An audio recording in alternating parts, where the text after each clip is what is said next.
আসসালামু আলাইকুম। আসসালামু আলাইকুম গণমাধ্যমের প্রিয় সাংবাদিক ভাই ও বোনেরা, আপনারা ইতিমধ্যে অবহিত রয়েছেন যে বাংলাদেশের মাননীয় প্রধানমন্ত্রী জনাব তারেক রহমান খুব সংক্ষিপ্ত একটি বিদেশ সফরে গিয়েছিলেন। এখানে 3টি পর্ব ছিল। প্রথম পর্বে তিনি মালয়েশিয়ায় গিয়েছিলেন, সেখানকার মাননীয় প্রধানমন্ত্রী এবং রাজার সাথে বাংলাদেশের বিভিন্ন দ্বিপাক্ষিক বিষয়ে আলোচনা করেছেন। তারপর চীনের দালিয়ানে ওয়ার্ল্ড ইকোনমিক ফোরামে একটা অধিবেশনে যোগদান করেছিলেন। সেখানে ওয়ার্ল্ড ইকোনমিক ফোরামের প্রেসিডেন্ট এবং সিইও সহ বেশ কিছু ইনভেস্টরদের সাথে কথা বলেছেন এবং পরবর্তীতে চীনের রাজধানীতে চীনের মাননীয় প্রিমিয়ার ইনভিটেশনে গিয়ে সেখানে চীনের প্রিমিয়ার এবং প্রেসিডেন্টের সাথে বিভিন্ন রাজনৈতিক নেতৃবৃন্দদের সাথে বৈঠক হয়েছে। আমরা অভিভূত হয়েছি এই 3টি পর্বেই যেভাবে রাষ্ট্র বাংলাদেশের নির্বাচিত সরকার প্রধানকে সম্মান দিয়েছে, ভালোবাসা দিয়েছে, লাল গালিচা সংবর্ধনা দিয়েছে। এটি শুধু মাননীয় প্রধানমন্ত্রী না, বাংলাদেশের জন্য একটি বিশাল গৌরবের বিষয়। যখন একজন সরকার প্রধানের ক্ষমতার উৎস হয় জনগণ, তখন কিভাবে সেই সম্মান এবং আত্মমর্যাদা বিশ্ব দরবারে ফুটে ওঠে, আমরা সেটাই দেখেছি। আপনাদেরকে আমি অত্যন্ত আনন্দের সাথে জানাচ্ছি যে মালয়েশিয়া এবং চীন দুক্ষেত্রেই বাংলাদেশের স্বার্থ সংশ্লিষ্ট প্রতিটি বিষয় নিয়ে মাননীয় প্রধানমন্ত্রী মালয়েশিয়ার রাজা এবং প্রধানমন্ত্রী এবং চীনের প্রিমিয়ার এবং প্রেসিডেন্টের সাথে ডিটেলে আলোচনা করেছেন। বাংলাদেশের স্বার্থ, বাংলাদেশের সার্বভৌমত্ব এবং বাংলাদেশের বিনিয়োগ কীভাবে বৃদ্ধি করা যায়, বাণিজ্যের প্রসার কীভাবে করা যায়, কর্মসংস্থান কীভাবে সৃষ্টি করা যায়, পিপল টু পিপল কানেক্টিভিটি অর্থাৎ শিক্ষা, স্বাস্থ্য, কালচার, মিডিয়া প্রতিটি ক্ষেত্রেই কিন্তু দুই দেশের সাথে বিস্তৃত আলোচনা হয়েছে। এবং এর পাশাপাশি বাংলাদেশের উন্নয়ন অগ্রযাত্রায় কীভাবে মালয়েশিয়া এবং চীন ভূমিকা রাখতে পারে সেগুলি নিয়েও মাননীয় প্রধানমন্ত্রী দুই দেশের রাষ্ট্রপ্রধান এবং সরকার প্রধানদের সাথে আলোচনা করেছেন।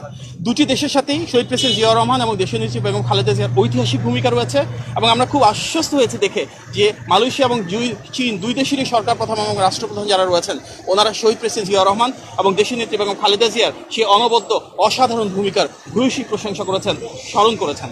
আজকের গণতান্ত্রিক বাংলাদেশে মাননীয় প্রধানমন্ত্রীর নেতৃত্বে যে অদম্য অগ্রযাত্রা রয়েছে, আন্তর্জাতিক সেই স্বীকৃতি সেটিকে এক ধাপ সামনের দিকে এগিয়ে নিয়ে যাবে।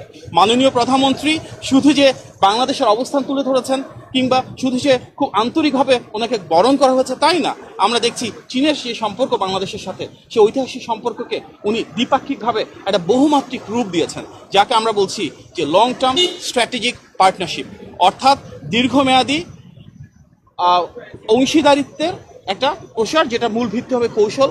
এবং অবশ্যই আমরা এর মাধ্যমে উন্নয়ন, অগ্রযাত্রা, বাণিজ্য, বিনিয়োগ, কর্মসংস্থান সহ বিভিন্ন বিষয় যা আছে দ্বিপাক্ষিক সম্পর্কের ক্ষেত্রে, বহুপাক্ষিক সম্পর্কের ক্ষেত্রে ইন্টারন্যাশনাল লেভেলে, সেগুলি নিয়ে ইনশাআল্লাহ একযোগে কাজ করব।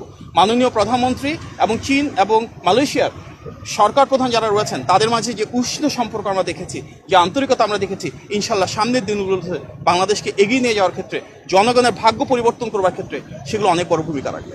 আজকে আমরা দেখেছি যে এখানে কিন্তু মাননীয় প্রধানমন্ত্রী ইতিমধ্যে নির্দেশনা দিয়েছেন, দলীয় কোনো নেতাকর্মী আসেনি, কোনো র্যালি বা সমাবেশ করতে মানা করেছেন।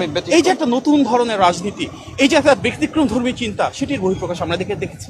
বৈঠকে শি জিনপিং আসলে কি বলেছেন? আমরা কিছু কিছু কথা শুনেছি, আপনি যদি একটু বিস্তারিত বলেন কি বলেছেন? আজকেই চীনের রাষ্ট্রপতি শি জিনপিং এবং আমাদের মাননীয় প্রধানমন্ত্রী জনাব তারেক রহমানের বৈঠক হয়েছে। সেখানে দুটি দেশেরই উচ্চপক্ষের প্রতিনিধি দল ছিল। পরবর্তীতে শি জিনপিং এর সাথে আমাদের মাননীয় প্রধানমন্ত্রী একান্তে বৈঠক করেছেন। ওনাদের মাঝে দুই দেশের স্বার্থ সংশ্লিষ্ট অনেকগুলো বিষয় উঠে এসেছে এবং স্বাভাবিকভাবেই চীনের রাষ্ট্রপতি ভূয়সী প্রশংসা করেছেন শহীদ প্রেসিডেন্ট জিয়াউর রহমান, দেশনেত্রী বেগম খালেদা জিয়ার বর্তমানে নির্বাচিত সরকারের সাথে কাজ করবার জন্য অদম্য ইচ্ছা প্রকাশ করেছেন এবং বলেছেন যে সামনের দিনগুলোতে চীন অবশ্যই বাংলাদেশের পাশে থাকবে, বাংলাদেশকে সহযোগিতা করবে এবং বাংলাদেশের স্বার্থ সংশ্লিষ্ট বিষয়ে একসাথে কাজ করার জন্য ইতিমধ্যে দুটি দেশ ঐক্যমত পোষণ করেছে। একটি বিষয় সেটি হচ্ছে, আমরা দেখেছি মালয়েশিয়া সরকারের সাথে আমাদের প্রধানমন্ত্রী আমাদের যে শ্রম বাজার যেটি দীর্ঘদিন ধরে বন্ধ রয়েছে সেটি কিভাবে দ্রুত আবার খোলা যায় সে বিষয়ে কথা বলেছেন, এটি আমরা দেখেছি। কিন্তু আমরা ইতিমধ্যে বেশ কয়েকটি গণমাধ্যমে দেখেছি যে সেখানে রেকর্ড করা হয়েছে যে খুব শীঘ্রই মালয়েশিয়ার শ্রমবাজার বাংলাদেশের জন্য খুলছে না। আসলে সেখানে কি কথা হলো?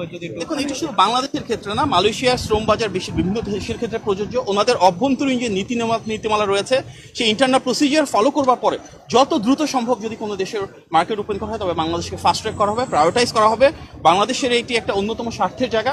সেখানে মাননীয় প্রধানমন্ত্রীর সাথে মালয়েশিয়ার মাননীয় প্রধানমন্ত্রীর একান্তে কথা হয়েছে বিভিন্ন বিষয় নিয়ে এবং তার আলোকে ডেফিনেটলি আমাদের যে রিকোয়েস্টগুলো রয়েছে ওনারা ফাস্ট ট্র্যাকে যতটা আন্তরিকতার সাথে, যতটা সহমর্মিতা সহমর্মিতার সাথে রয়েছে সেটাকে প্রসিড করবার চেষ্টা করবো ইনশাল্লাহ। আপনাদের সবাইকে অনেক ধন্যবাদ। সফরের আনুষ্ঠানিক সংবাদ সম্মেলন এবং প্রধানমন্ত্রী সেই সংবাদ সম্মেলনে অংশ নেবেন কিনা একটু যদি বলেন। আমরা তো জাস্ট এসে নামলাম, আমরা কিন্তু আলাপ আলোচনা করে মাননীয় প্রধানমন্ত্রী প্রেস টিমের সব মেম্বার্স এখানে রয়েছেন, ওনারা অনেক কষ্ট করেছেন। আমরা এখন এসে পরবর্তীতে আলোচনা করে এই বিষয়ে প্রেস টিমকে অবহিত করা হবে। ধন্যবাদ। প্রেসিডেন্ট যে করিডোরের প্রস্তাবনা দিয়েছে সে বিষয়ে বাংলাদেশ ইতিবাচক না নেতিবাচক বলবেন এই বিষয়ে অবস্থানটা কি? না, এখানে তো অবশ্যই আমরা চাই ব্যবসার প্রসার হোক, বাণিজ্যের প্রসার হোক, তাহলে বাংলাদেশে ইন্ডাস্ট্রিয়ালাইজেশন হবে, নতুন ইন্ডাস্ট্রি তৈরি হবে, ট্রেড ভলিউম বাড়বে।